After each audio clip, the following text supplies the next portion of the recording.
there. Last there, just take it up to the departure end of the runway, then a left turn and a lowest downwind.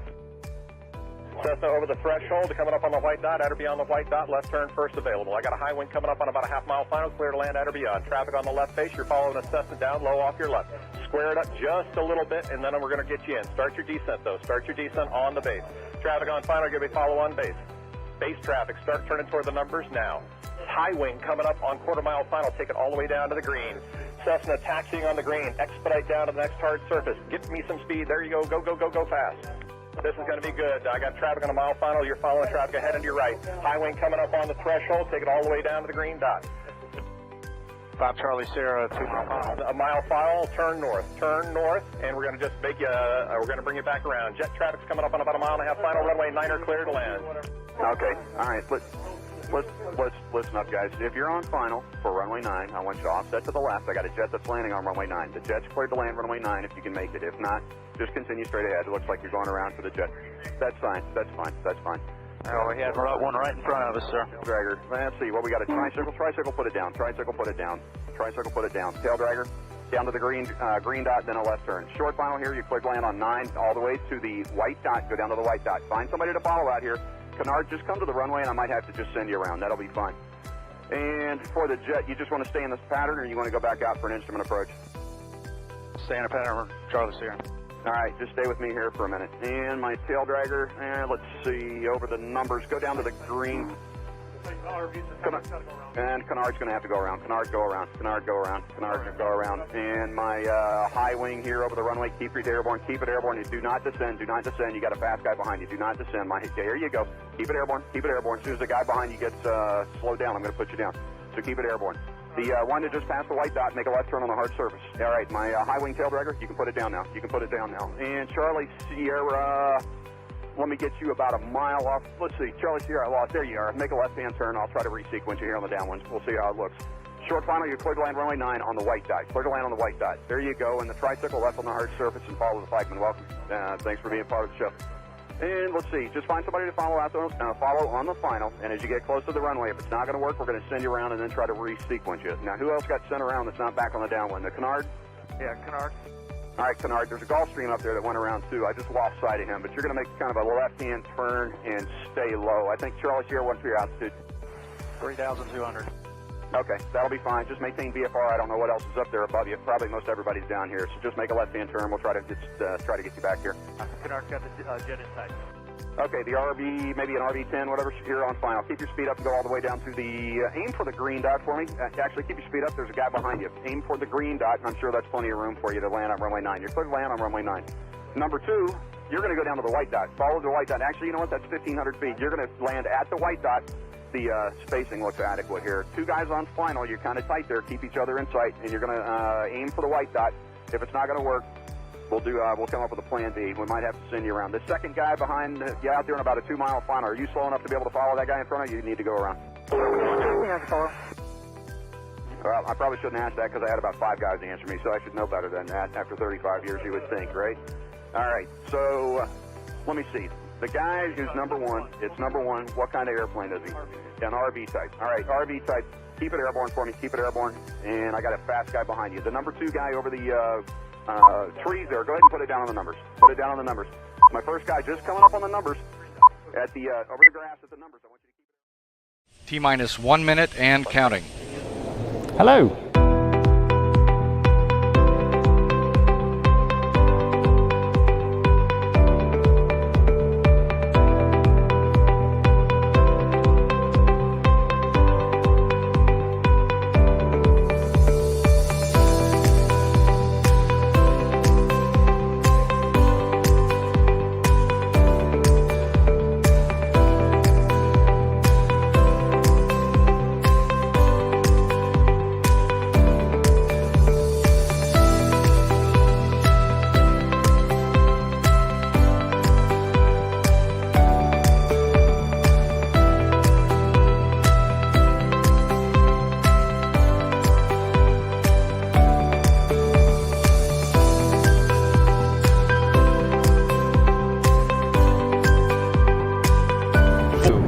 One.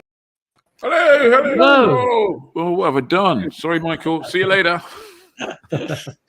Hey, hello and welcome to this. It's the heat. It's getting to me. It's just so summery here. It's unbelievable. Welcome to the live stream on Thursday. We've got a great show for you tonight. As you've already seen, Michael Wolff, Chairman and CEO and President, I think, currently, of the world's largest pilot shop, is sitting in the green room, enjoying himself, waiting for us. And we've got a whole bunch of stories and all sorts of good things.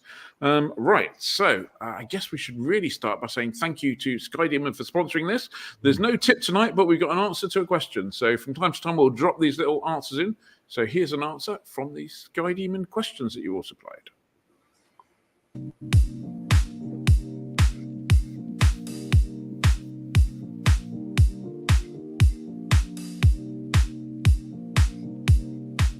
Hi, I'm Hannah. I'm Rob. And I'm Tim, and we are most of Team SkyDemon. Welcome to another session of questions and answers. Is it worth taking the time to set up your aircraft in the aircraft library? And if so, what difference does it make? Yes, it is definitely worth doing that. So until you set up an aircraft profile, we give you a basic aircraft basically, and you just type in the airspeed you'll fly at, and we work out the essentials to get your headings to fly. But if you do set up an aircraft, it makes it much easier when you go on and file flight plans, for example, because you only have to enter the equipment once. And also we then work out your fuel burn really quite accurately for your whole flight, so you know how much fuel you will need. There's weight and balance calculations as well. Setting up all of your loading points can allow you to, get a nice clear idea of whether the aircraft is in weight and is balanced out. Probably a couple of other things as well. That. Weight and balance is probably one that we need to do another video on another time. There's loads of information on our website. Just go to skydemon.aero and go to help and support.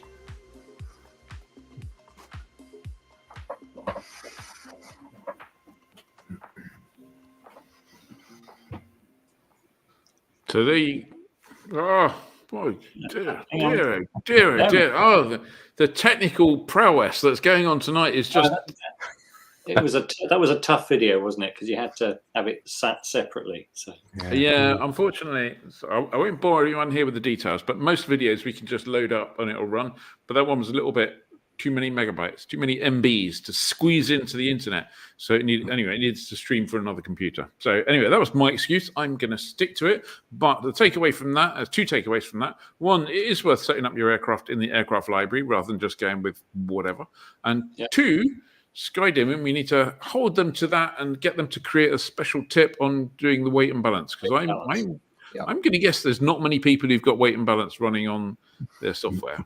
It's like a secret. It's like a secret gamers level that very few people unlock, isn't it? It's like successful weight and balance planning in SkyDemon. Yeah, I mean that's the only reason I bought a Cessna 182 is to save me ever needing to do that. I'm only joking, CA. I don't mean it, honestly. No. If it fits, it flies. Don't use that rule. Don't use that rule at all. No, absolutely not. Right. Anyway.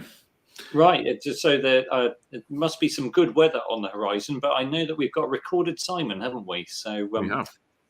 Yeah, let's see what he's got to say. Evening all, hope you're having a good evening. Sorry I can't be with you, but I'm actually flying this evening. Can you believe it? Yes.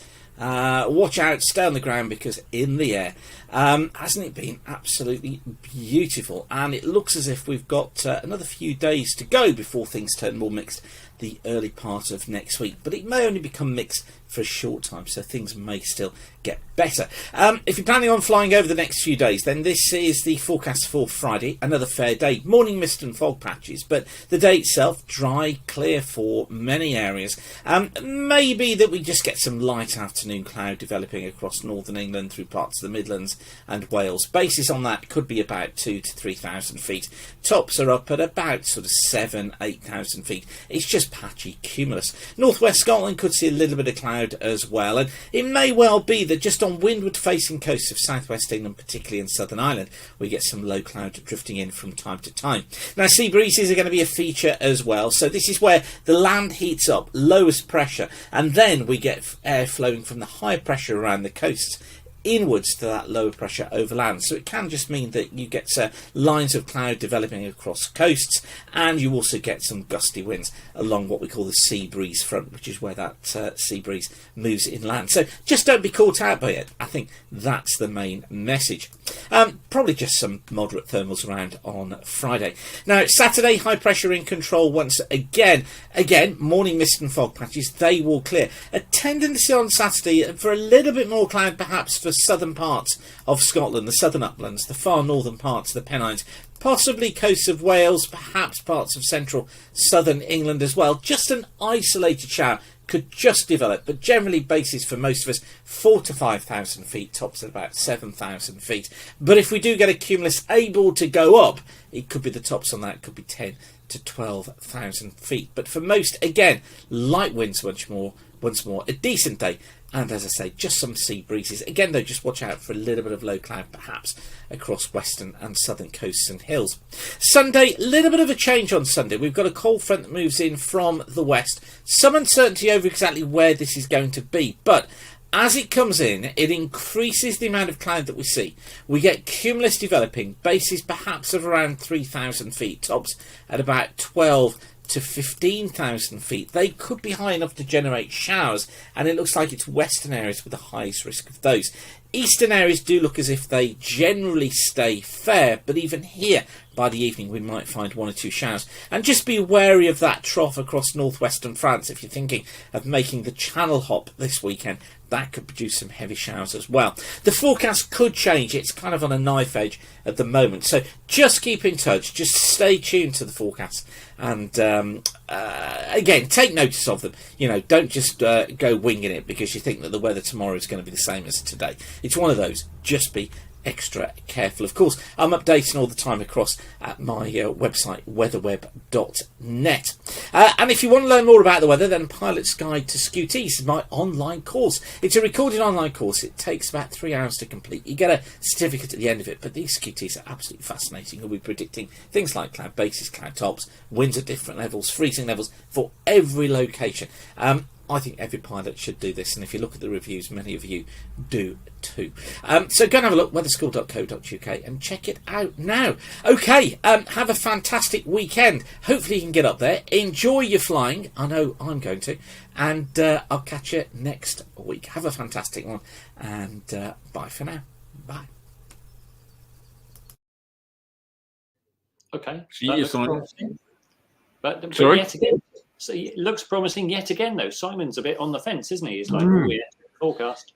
Yeah, I reckon if you were to look at the forecast over the last 30 years, they gradually get more and more and more and more conservative. It's like almost every other day there's a yellow Met warning for like there's going to be a thunderstorm or something, and then you hear a little rumble somewhere. So I reckon they get a little bit more conservative than they were. And I'm going to keep Micah in the green room so he hasn't got a chance to answer back on this one.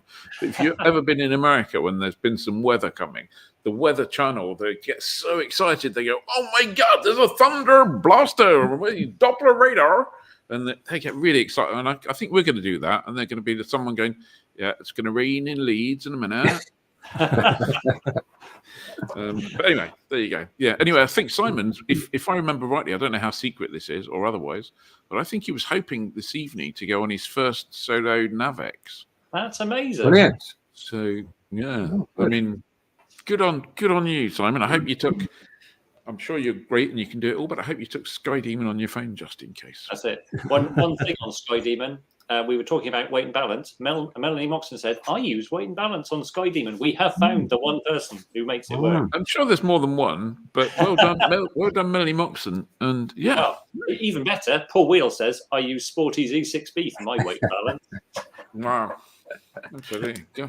Cool. Right. Well, perfect. There used to be a weight and balance app that was just a kind of standalone app, but that seems to have disappeared from everywhere. Anyway, enough of all that wibble. Yes.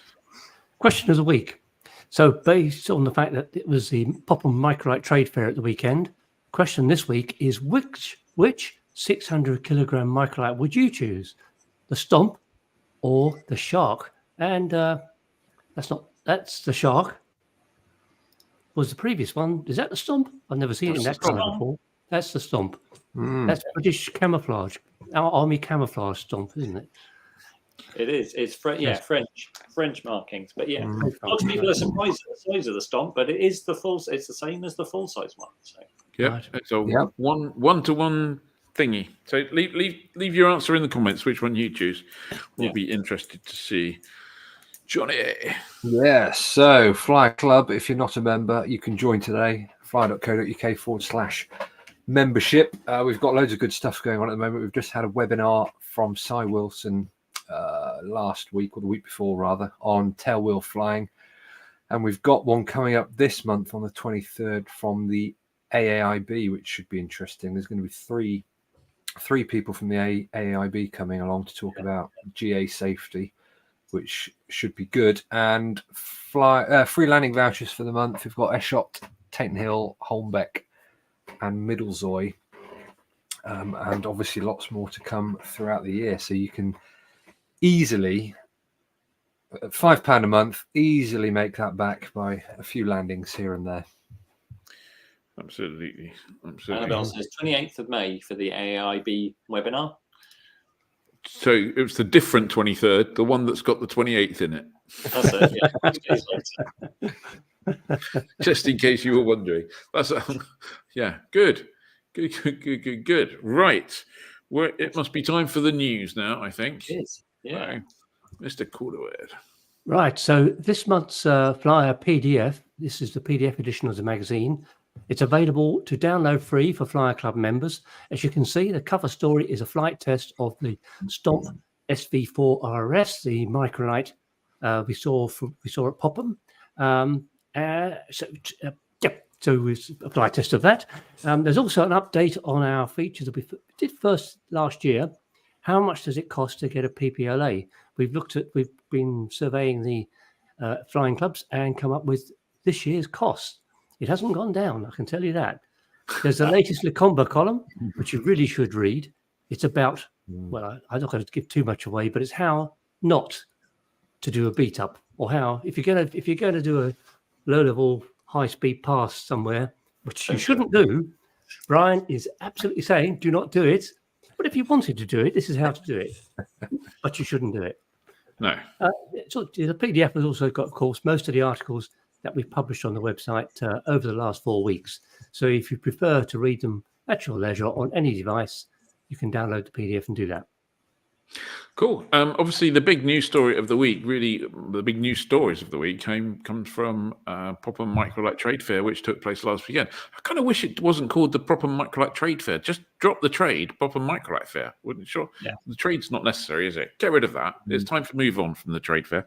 Anyway, that was great. Ed and I went there on Saturday, which was destined to be the good weather day. As it turned out, the weather for the rest of the weekend wasn't that bad, wasn't great. But Saturday was clearly the day to go. There's a few issues the day after on Sunday, I believe. There's a video that we've done on that. So drop the micro. Well, just call it the Popham Fair.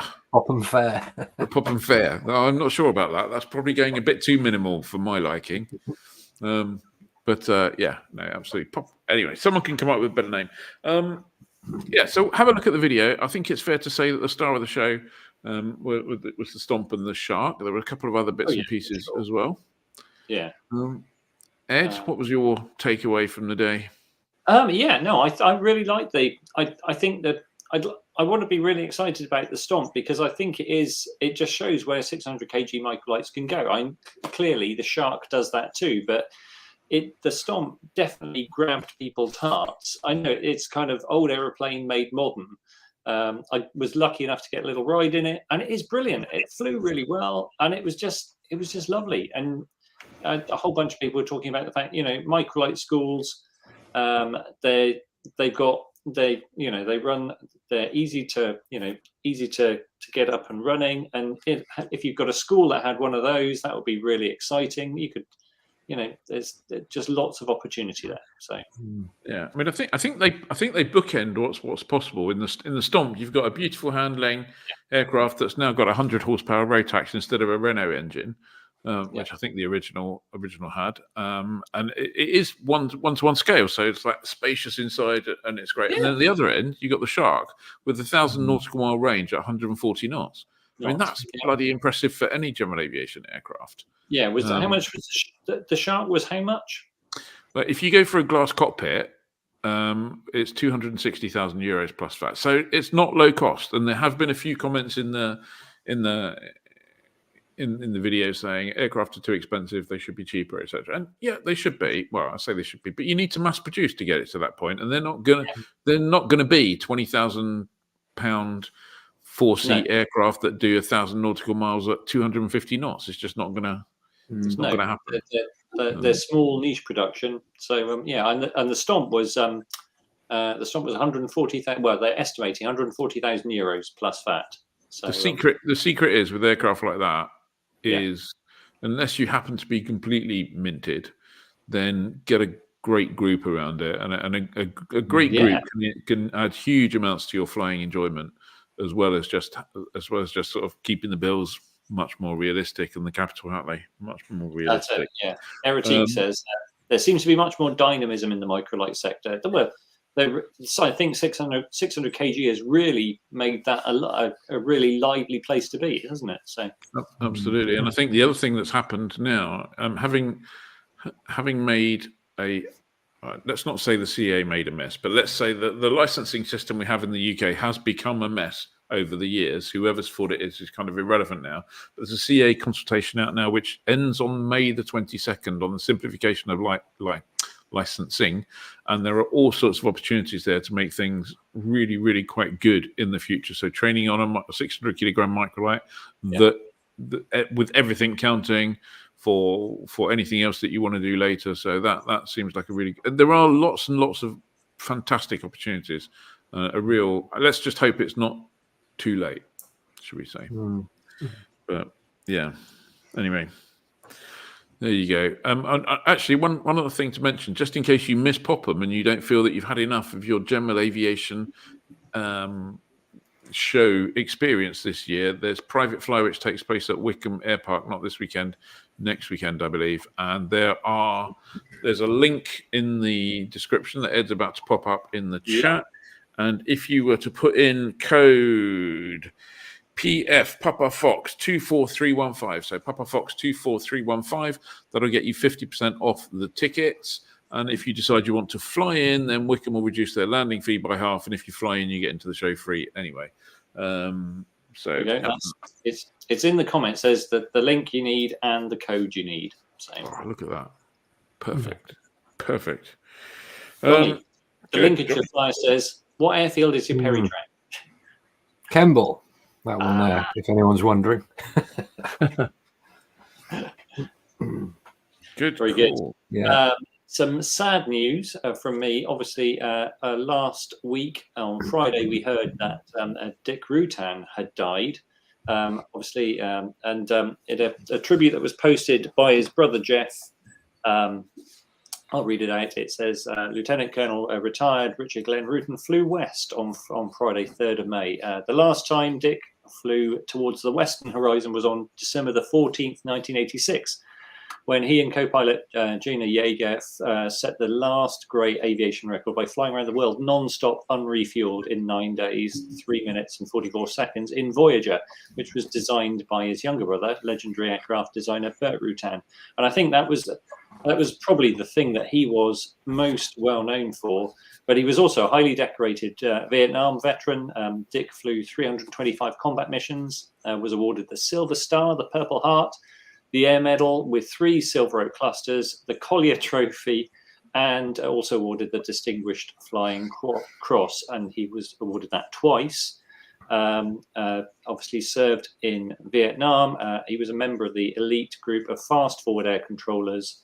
And that was a very hazardous mission. And he was given, they used the call sign Misty, and Dick apparently was well known as Misty 40.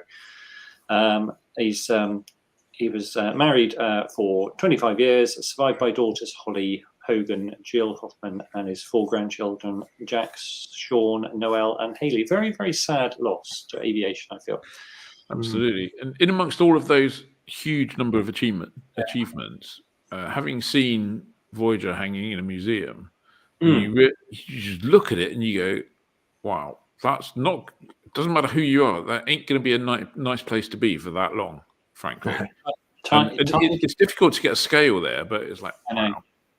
It's basically like a giant. You know, you've gone around the world in the space of a giant-sized tent, and not even that probably. So, and the aeroplane was only just strong enough. You know, there must have been so much to be concerned about. You know, it was so light. The wingtips they'd shaved the wingtips off on takeoff because the wings had been so heavy they dragged on the ground. I will say, if you want to see a really good bit of video, there's on YouTube. There's the original episodes of BBC's Reaching for the Skies, and Pioneers, which is the very first episode, has a huge segment, well, a pretty big segment about the Rutan brothers and Voyager and that flight. And I'll stick a link in the comments. Go and watch it after live stream because it's not before, not during. Yeah, I mean, it's great. It's not as good as this, clearly. That's it. It's a good.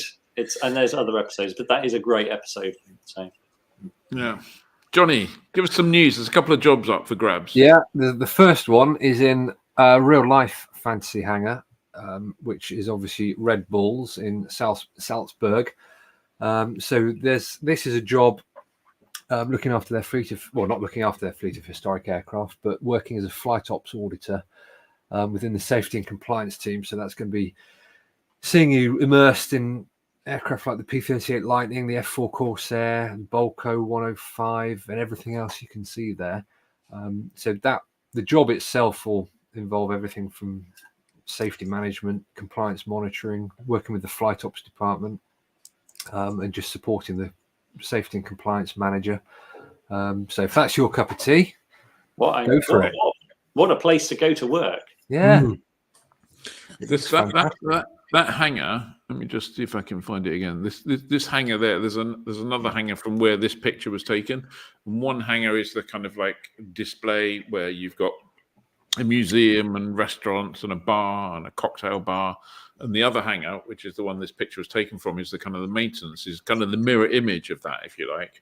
And that's where all the maintenance and stuff takes place. It's just an absolute stunning facility. Well worth a visit. Place with the floating cocktail bar in the ceiling, isn't it? It is, yeah. There's a cocktail bar in the ceiling. I think you might be able to just see it there. Maybe, I don't know. Can you just see the cocktail bar in the ceiling? You can sort of see us up in the roof. Yeah, but no, top place. If anyone's wondering what to do, go pop over to Salzburg and go take a look. Anyway, we got another job as well, Johnny. Yeah, second job is with Air Ability. They're looking for an unrestricted flight instructor who will help play a crucial role in providing the flight experiences and training to the people that they provide opportunities to. And the role will be flexible part-time roster, 2 weekends on, 2 weekends off, and up to around 20 hours a week, based predominantly at Blackbush. So if you're interested, we've got a new story on fly.co.uk, and you can email Air Ability directly, send in a CV and information about yourself. So yeah, another good opportunity for people. It's got to be one of the best, most inspirational charities around, and the flying they do is just amazing. So if you're an instructor and you fancy something different, something life-changing, then it'll probably change your life, but you'll certainly change an awful lot of other people's lives. Yeah. Go get applying, I would say. Dave? Yeah. So Thruxton Airport has been sold as part of a deal including the Thruxton motor racing circuit. The site has been owned by one individual since the 1950s and comprises more than 440 acres just to the west of Andover. There are lots of businesses based at Thruxton, both aviation and motor industry. Apparently, the new owner, we'll come to a bit more about that in a minute, the new owner wants to create a lasting legacy. So who is this new owner?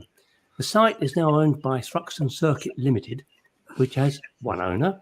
He is Alexander Thistlethwaite, who lives 15 minutes away. He is listed as an oil and energy trader, as well as a company director. He's also said to be a petrol head with a love of motor racing.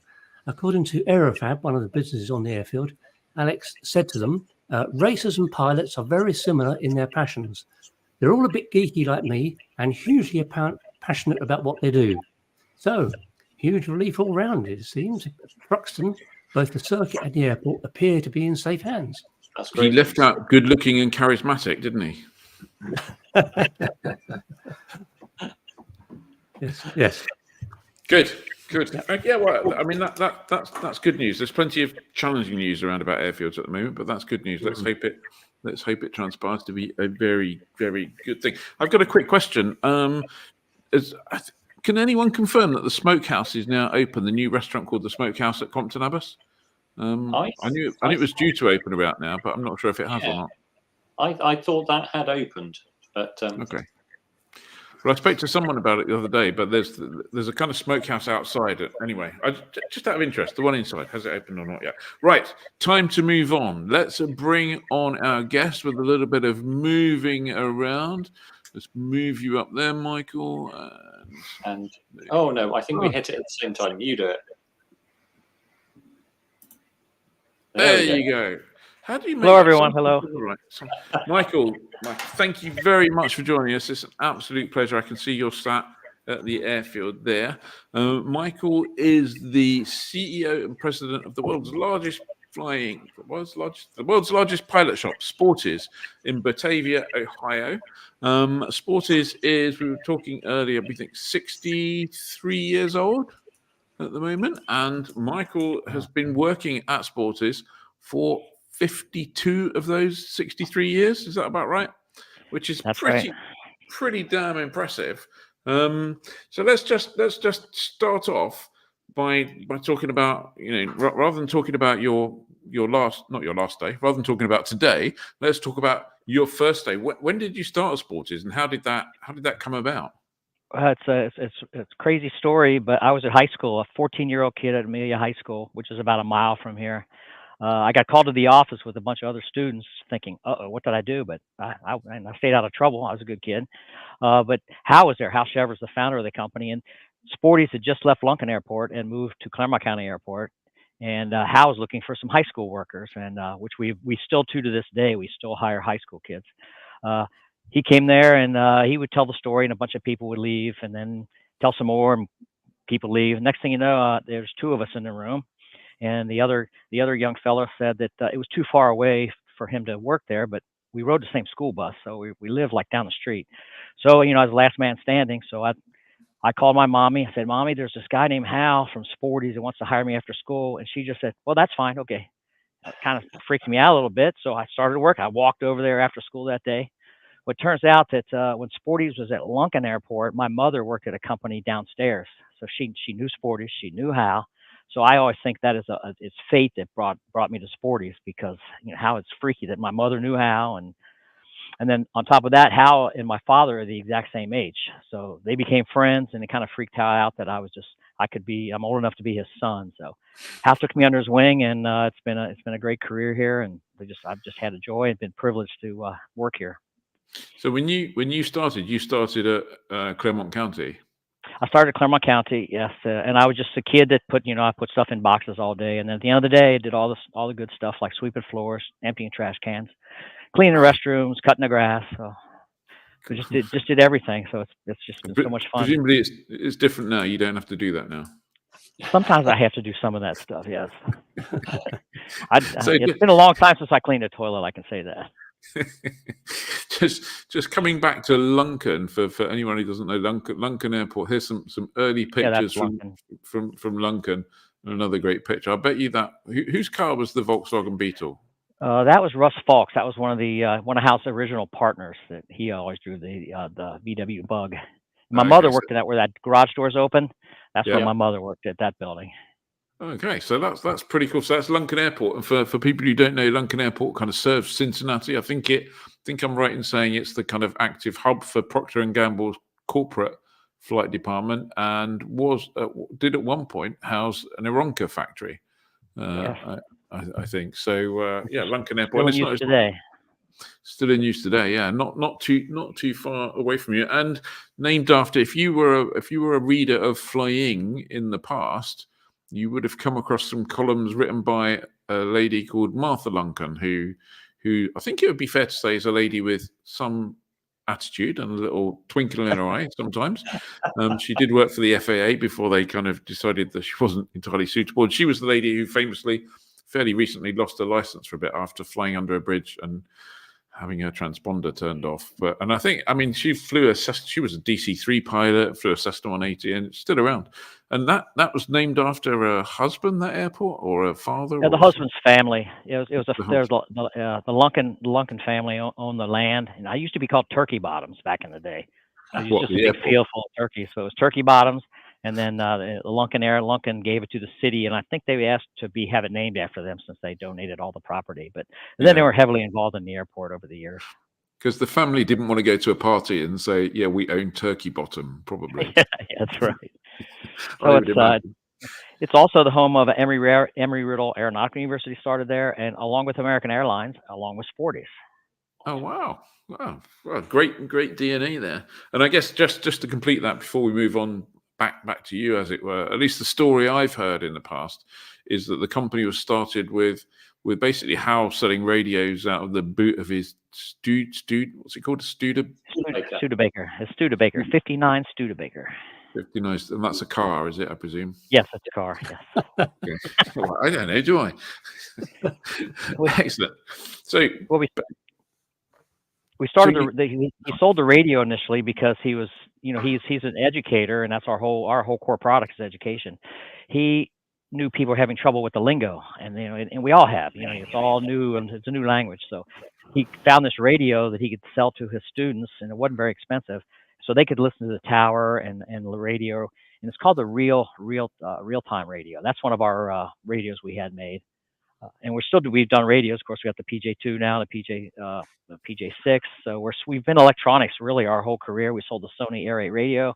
We've had several of our own radios, our own desk radios. So, the radio theme has kind of been perpetual through our whole career. Okay, so cool. So coming back to you, after school at 14, you wander over and you cut some grass and clean some toilets and pack some boxes or whatever. What happened? I mean, presumably you, at the point you finished school, it was just a relatively easy transition straight into Sporties? Yes, I did some college, a little bit of college, a couple quarters. College and Michael didn't get along real well, so I left for a little while, but then shortly came back to Sporties full time. In 1979 is when I actually started my full time career. And I flew a little bit in high school, but I had, too many other things going on. I was in the band, there were girls, there were other things. So I didn't really start flying until after I got married and finally settled down a little bit and got my license, my private certificate in 1985. So what did you learn in?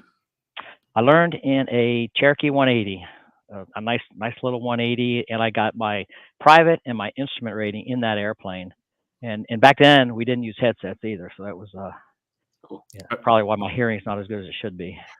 I find it amazing to imagine that people were flying back then without headsets. It was just incredible. I rented an airplane once in Los Angeles, and it didn't come with headsets. And I thought, oh well, they never used them before. It'll be all right for just the rental. And I think like after half an hour of trying to make yourself understood, it was like we need to get some headsets from somewhere. But I even flew in the Aztec without headsets. Hal and I made a recording not too long after I started here. It was a IFR communications recording, and Hal and I were in the Aztec circling over the sky down below us doing approaches and talking to approach control. And I was in the back seat with my with a cassette recorder with my hand up in the microphone recording it off the speaker in the ceiling, and that's how we made our IFR communications tape. Wow, it's amazing you could hear anything. Yeah, I can't believe that it worked, but yeah. So what did you do at Sport? I mean, presumably you learned to fly at Sporties. Yes, of course. I learned to fly at Sporties. Just made it another friend of mine. We started flying together, and we would kind of race each other. So we raced in the private. He beat me. We raced in the instrument. He beat me, and then I didn't tell him. I went I went undercover and got my commercial rating before he had a chance to do it, and finally beat him in something. But that moved it on. And then at one point, Hal said finally, "Hey, Michael, you should get in the Aztec and start flying." So that was the coolest thing because that was the very first airplane I ever rode in my entire life. Hal took me a ride about a month after I started working here, and now that's my airplane, and I get to fly it all the time. It's just been a wild journey, and it's out being painted right now. So when it gets back, it's going to look brand new again. Fantastic. I think we got a picture of that. So just to compare for people, this was the Sporties at Lunken. There's another picture of another Sporties thing which I'll show in a minute. And then this is the current Sporties building with the Aztec parked out front. 702 Sierra Papa. That's correct. And the Sierra Papa doesn't have anything to do with Sporties. Huh. Everybody assumes it does, but the actual airplane was purchased brand new by the factory for one of Hal's students, Paul Smith.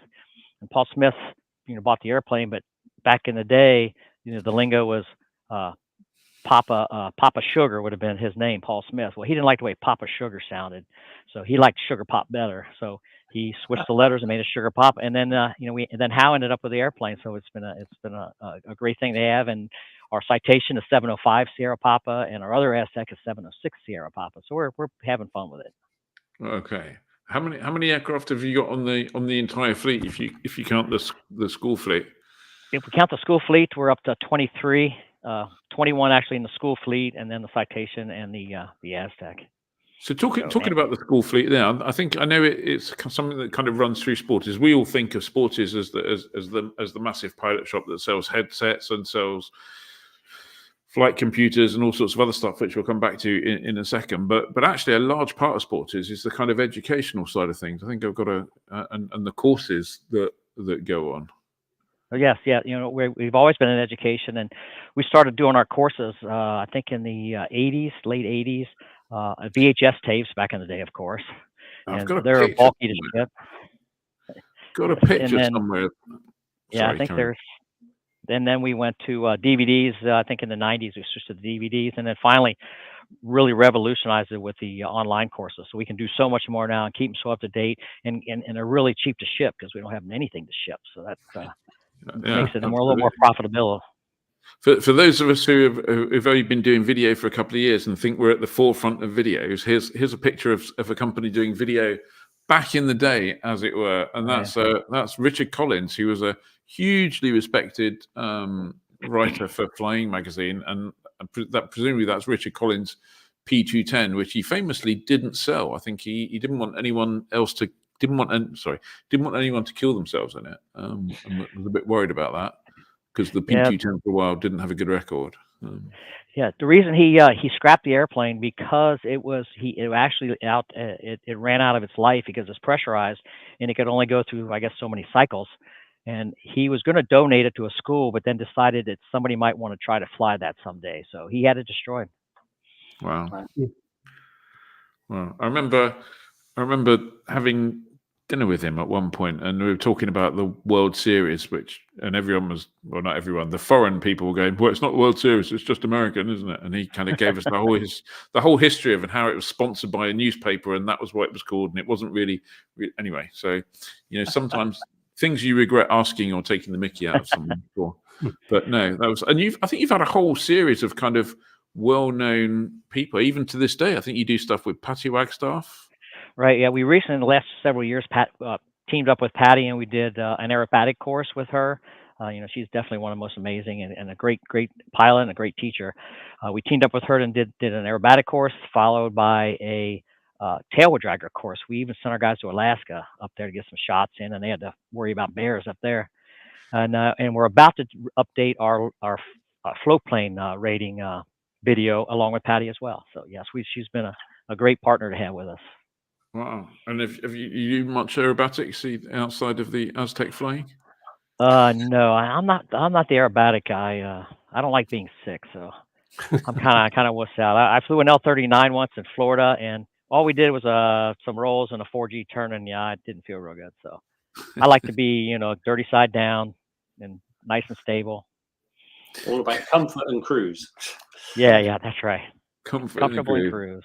Absolutely. A couple of things I wanted to just chat to you about here. This is kind of like this is called the XP building, isn't it, or something? Or the Hawk building now. We call it the Hawk building, and this is where I started in this building. We call it the Hawk building now because when Cessna quit making airplanes due to liability issues, we put on a big facade that we were going to create. We were going to build these Hawks, and they were going to be 172s. But we were going to manufacture the Hawk and bring it back to life. And the whole deal was to try to get Cessna to go back into production. Now we don't know if it worked or not, but we put Hawk in the building, and we had a big grand opening. But we never intended on making any airplanes. So hopefully that helped get Cessna back in production. Well, let's just assume that it did. Let's just assume that it did. So, how did you go from the Aztec to the Citation? I mean, and what's that actually like? What's the transition like? Yeah, similar to the Aztec, Hal just walked up to me one day and said, "Michael, you three guys, you, Eric, and Brett, you guys are going out to type school in California." So we went to a 5-day type school out there, and I really relied on the two younger guys to get through all the ground school and the training. And so we worked really hard. We really knew the airplane systems and everything really well, but I didn't know how to fly worth a damn. So we went out to the sim, and after I flew the sim, they had I think it was a Cessna 340 sim that I could barely fly that thing. And we're flying in a jet, a real jet. And it turns out the jet we were flying in was John and Martha King Schools. It was their original Citation, or their Citation 1.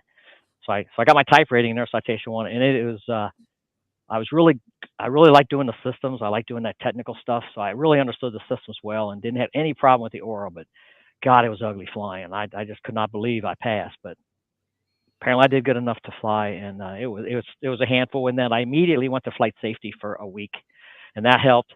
And then Hal put me in the left seat for like 2 years. I flew at least once a week. I flew with the airplane from the right seat. So I finally got up to speed after about 2 years, and been flying. That was 18 years ago. I've been flying it ever since. And people ask me, what your favorite airplane is, and I used to say, I love them all. I do love them all, but that jet is kind of cool. It's kind of cool flying a jet. So how many hours have you got in that now then? Yeah, so I'm up to, I think my total hours is for my total pilot time, which I think is it's high for a GA guy, but I got about like 3,100 hours total time. And 1,700 of that is in the Citation, just traveling across the country, a lot of time sitting there looking out the window, but I make a lot of time there. And I got about 1,000 hours in the Sporty's Aztec, which is that's my personal use airplane. So, I mean, Claremont County, where you're based, which we can see out of the window behind you now, as a single runway, uncontrolled, or as they like to say, pilot-controlled airfield. Right. How long's? I mean, I know it's got some approaches and stuff like that, and lights, pilot-controlled. Yeah, we have lights and approaches. We have two LPV approaches into here from both ends. I think it gets us down around 300-400 feet. But we have 3,600 feet of runway, so it's really tight. We fly a Citation S2, which has a different wing than the 2 for better short field performance. And it's funny, when we go to flight safety or SimCom for recurrent, you always have to do the short field days, right? And the instructor will go up there and start writing, okay, we're going to go short field today, 4,000 foot runway, blah, blah, blah. We raise our hand. Well, we operate out 3,600 feet every day. And the guy says, that's why you guys always land right at the end of the runway. We have to.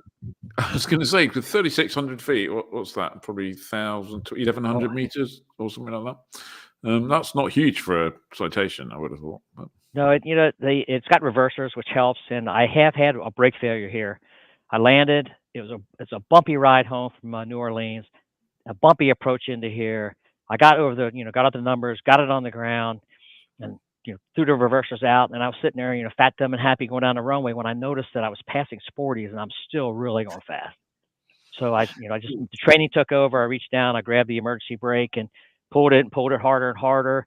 And then just before we got to the end of the runway, I was slow enough where I could turn real quick and without going in the grass. That was my one only experience here. Now we've changed our checklist. Whoever lands the jet, the captain, puts the jet on the ground. The first thing he does is check the brakes, and he yells at, he tells the co-pilot, okay, well, I got brakes, so we know, and because we're ready to go around instantly. So was that your most memorable Citation flight? Yes, it was, yes. Because I remember when I made that turn, I just heard people in the back, and I heard stuff in the back flying across the cockpit, flying across the airplane. But and there was a skid mark where I made the turn as well. So. But I stayed on blacktop and didn't put any grass stains on the airplane. Did they spill their drinks in the back? Oh yeah, drinks went flying. And the Aztec's been pretty general. I've really haven't had any issues in the Aztec at all over the 1,000 hours I've been in it. It's real solid, nice airplane, cruises at 165 knots, and it's all Garmin in the front now, so it's a beautiful airplane. So talking of equipment, obviously we know you're a kind of pilot shop where you have a huge thing about teaching people to fly and lots of educational materials. But talking about the pilot shop itself and the kind of 51, 52 years that you've been there, the world has kind of changed. I can't believe we used to fly without GPS, for God's sake, let alone headsets. I mean, that'd be like the Flintstones or something. What are the bigger changes you've seen over the years? Kind of the biggest change, and this was more recently, it was paper charts. Sporties, we've always sold paper charts, and I packed, hundreds of thousands of them over the years. And then we decided to start a subscription service back in the 80s, and it just took off. We sold more aeronautical charts than anyone else in the country, and it was very profitable. And then the internet came along, and then ForeFlight came along, and but we're fast enough on our feet to adjust to the change. So the paper charts is about 90%, or it's 10% of what it used to be back in the heyday. But we've augmented that with all the iPad stuff and iPad accessories and knee pads, and so we've been able to we're quick on our feet here, and we made that adjustment. Another adjustment was headsets, like you talked about. Nobody wore headsets back even in the 80s. They didn't wear headsets, and then they started becoming big. And then Hal would say, "No one's ever going to pay $1,000 for a headset because the Bose back then was $1,000." Well, he was pretty wrong on that, because that's now everyone wears headsets, as we all know. Yeah, you'd be. I can't imagine getting in an aircraft without a headset now.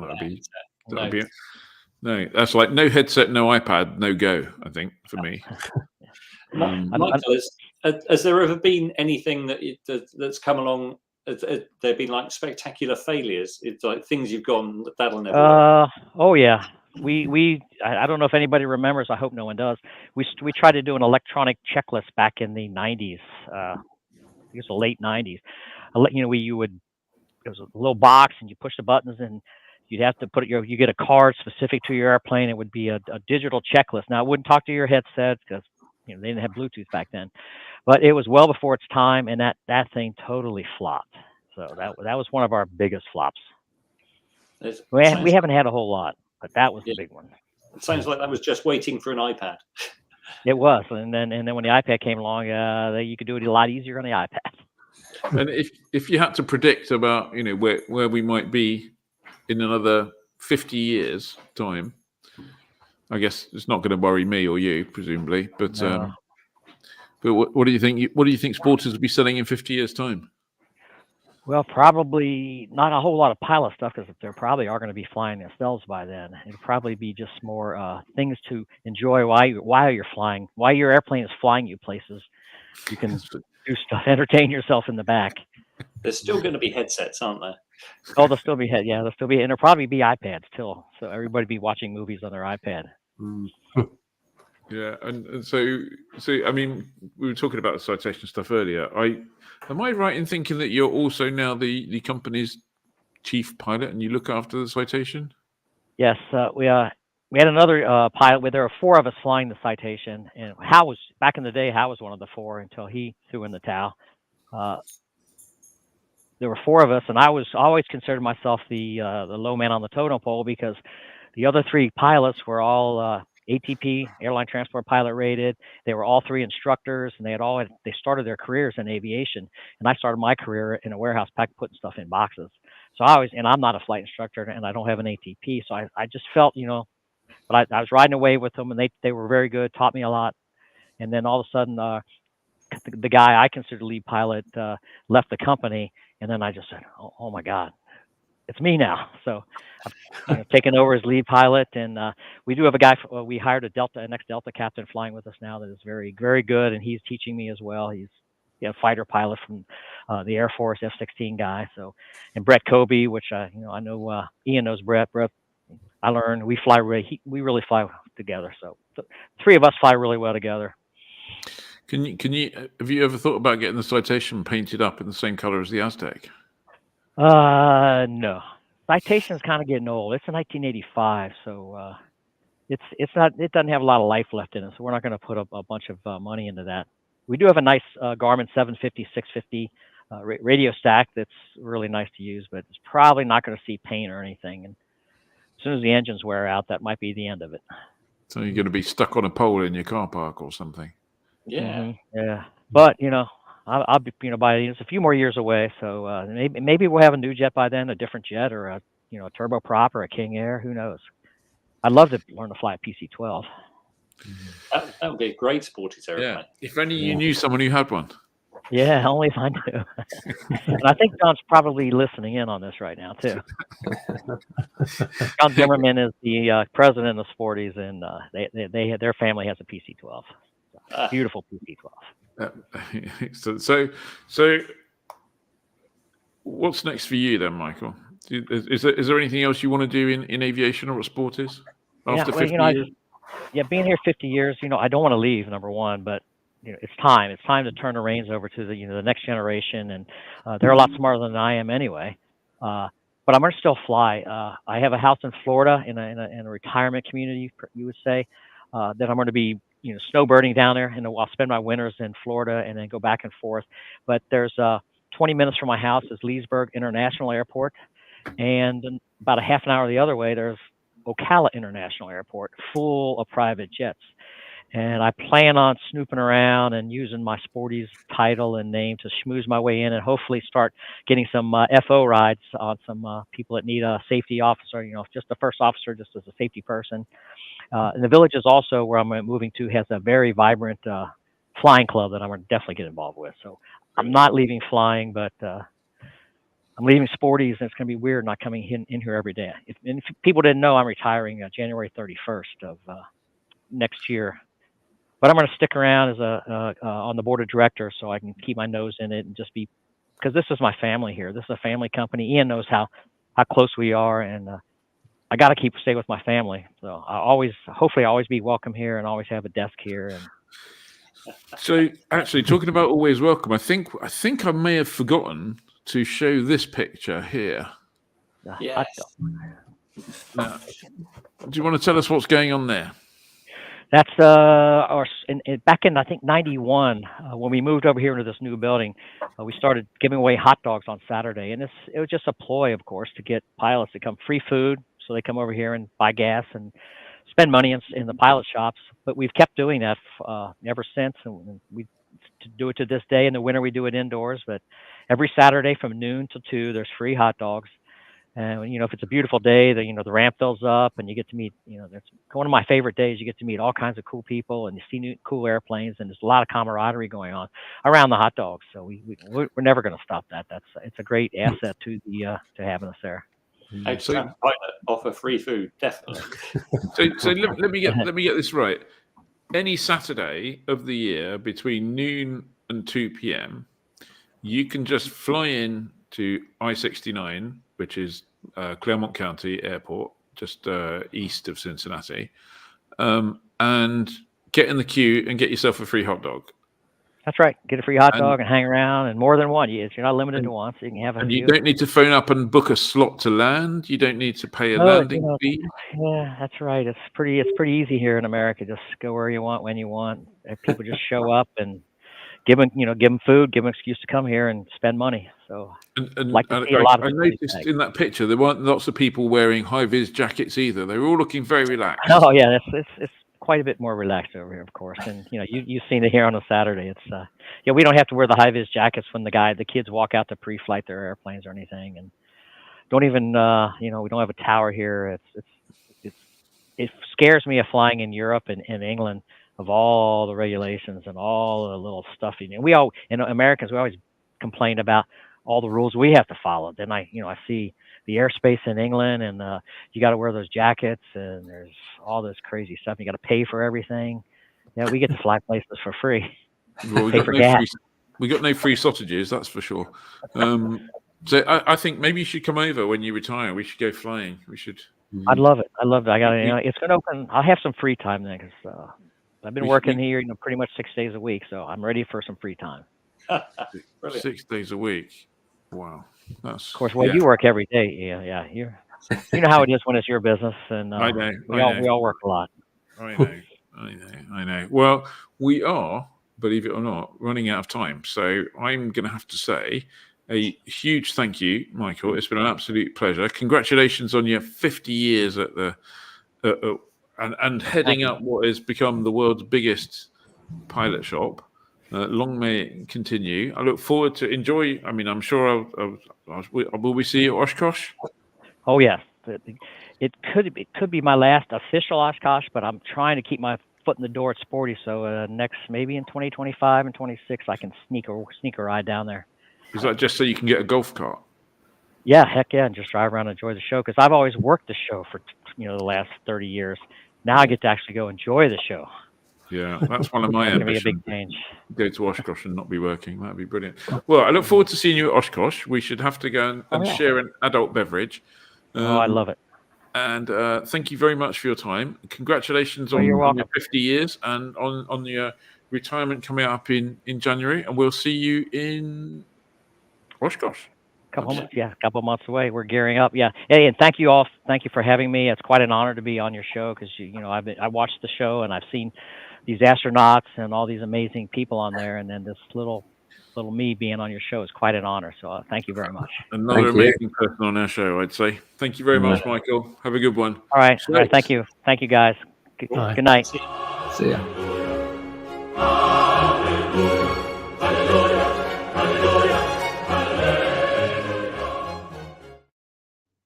I can't imagine that anyone will ever be at a pilot shop longer than Michael. No, I think that's a good point. He probably holds the world record for working at a... David Eade said, I hope he's in a final salary pension scheme. I don't know if they have final salary pension schemes in America. I think they have the what do they call it? K40? 401k. 401k or something. I don't know. I think you'll be all right. I think you'll be all right. Yeah, fantastic, lovely guy, and lots of lovely comments in the lots of lovely remarks in the comments. So fancy hangar this week. We decided to pick aircraft that were flown by the legendary aviator Dick Rutan, who obviously we mentioned died on last Friday. So who's first? Well, inadvertently, I appear to be first on the list here, so I'm going to jump in and go first in that case. So what did I pick? Out of all the things he flew, and he did fly a whole bunch of things. I flew something that just looks right, sounds right. I've got no idea whether it flies right or not, and I don't suppose I'll ever get to find out. But I picked the F4 Phantom. I mean, that's the class. Is that not? Maybe it's just because I grew up in the era when all of the Airfix kits were of F4 Phantoms. I don't know. But I picked the F4 Phantom, and it turns out that Dick Rutan was actually tasked with saving the F4 Phantom. That was, at the time, an aeroplane that was considered expensive. Clearly, they haven't seen the price of the current F-35s and stuff like that, because that was the cheapest chips by comparison. But it did have a bit of an early habit of getting itself into a flat spin that was quite difficult to get out of. So basically, Dick got the job of fixing it both aerodynamically and sorting out a way of getting out of it if the worst did happen. So Dick Rutan, F4 Phantom, got to have one of those. That's my fantasy hangar choice. So there you go. Very good. Who's young Johnny? Me, right? I've gone for another jet, and that's the F-100 Super Sabre, which is airplane he flew in Vietnam. But also, first of all, I think they're great looking airplanes. But secondly, it's the only. There could be others, but it's, as far as I can tell, the only airplane that he ever flew in the UK. Okay. And he ejected from one, which I've been trying to find. I spent about 10 minutes on a site looking at crash reports from the 60s, and none of them name him, but there's one or two which is like an engine failure on short final, which is what happened to him. Yikes! Was that in Vietnam when he was shot down? No, this is a second ejection, which is in presumably in East Anglia somewhere. Yeah, I mean, I know this is sacrilege, but the intake at the front of that, it looks butt ugly, doesn't it? I don't know. It's got a certain. It's a fighter of a certain time, isn't it? It's like what you expect. It looks like a fish. It does. Basically, yeah. No, I don't know. I think it's important in the Rutan story, but I think it's not pretty. Dave, what did you go for? Well, I've gone for a GA aircraft, and this is the X-Core EZ rocket, which is a test platform for a rocket propulsion system. And this is Dick Rutan. I think that's landing at Mojave, which is where they're all based. So it's a modified Rutan Long Easy, and it's propelled by first of all, it's propelled by one, then later a pair of liquid fueled rocket engines and an underslung fuel tank that you can see it down underneath the aircraft there. It's registered as an experimental aircraft, and he made the first test flight in it in 2001. It took off on rockets, gained altitude for a minute or so, then the rockets were switched off and it was glided to a dead stick landing. Somehow, Dick Rutan managed to set a point-to-point distance record for the aircraft, flying from 16 kilometers from Mojave to California City in under 10 minutes. And he got a medal for that, the Louis Blériot medal. Seems a rather strange choice of medal for such an aircraft. I'd want a medal for flying a rocket-powered jet Long Easy, I think. The thing is, when you have a huge population like they do in America, you can come up with any idea, no matter how bonkers and stupid it is, and there'll be a bunch of people who go, yeah, sounds amazing, let's go do it. Yeah. Yep. Annabelle says basically smoking what I was smoking last week. Yeah, when you make the rugby airplane, Ed. There was a racing series built around these rocket-powered Long Easies, and they gave a demo one year at Oshkosh. No, and I am sure that Jim Campbell of Air and News Network was going to be one of the pilots in that. Wow. I'm not sure about that, but yes. I am pretty sure. I'd stake probably a Diet Coke on it. But yeah, okay, that leaves you, Ed. Are you going to come in with the winner? Because so far, I think I'm in a good position there. Yeah, well, Jan, that just leaves me. Obviously, Dick was a test pilot for his brother's company, Scale Composites, and I picked the Scale Composites Model 158, but you know it as the Pond Racer. So this was the amazing twin-engine, twin-boom aircraft that Bob Pond commissioned Bert to design to save people from racing vintage warbirds. The idea was to have this ultra-light, ultra-strong aircraft powered by modern automotive engines. So those in those tiny little pods, there's two V6 electromotive 3-liter engines developed that could be turbocharged to generate 1,000 horsepower. It was an incredible thing. It's just completely, it's almost like it's out of Star Wars. And I just think it's absolutely fabulous. It had a very, Dick flew it a number of times and never had a problem with it. And it raced at, in the 1991 Reno Air Races. They had problems with it. 1992, it was, sadly, they lost it in an accident. 1993. It was never terribly successoric, and lost in an accident. But, do you not think it looks like the result of a one-night stand between a BD5 and an anorexic mosquito? Mike Roberts says the Pond Racer looks like a glider rear-ended a P-38.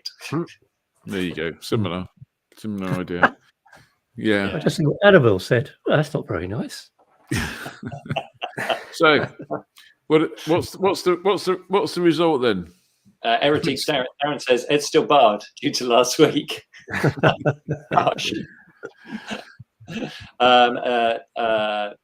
Annabelle says a strong start from Ian and Johnny. Apparently Dick crashed near Lakenheath, or at least I guess his aeroplane crashed near Lakenheath. Apparently, Darren thinks something a bit Dyson. Oh, I think that was about probably Johnny's Dave's Long Easy. Come on, people, vote for me. Vote for me. Yeah. See, midlife PPL. I told you Dave wins. Dave takes the crazy prize. What have we got? Just too predictable. Ed wins. Ian wins. Ian wins. Ian wins. Dave this time, such a great concept. Stuart Rue is all behind rocket-powered Long Easies. It's the pond for me. Ed wins. Adrian says Ian, Ed, Johnny, and then a long pause. Then Ian by a mile. Phantom for Heretiques. Ed. I'm not sure. It might. Johnny wins. Phantom was my first jet crash, so Ian wins. Ed. Ian wins. It might be an Ian. Ian snuck it with the Phantom, I think. Yeah, So, looks like an Ian wins. I think I'm going Ian's very good. Good. Yeah.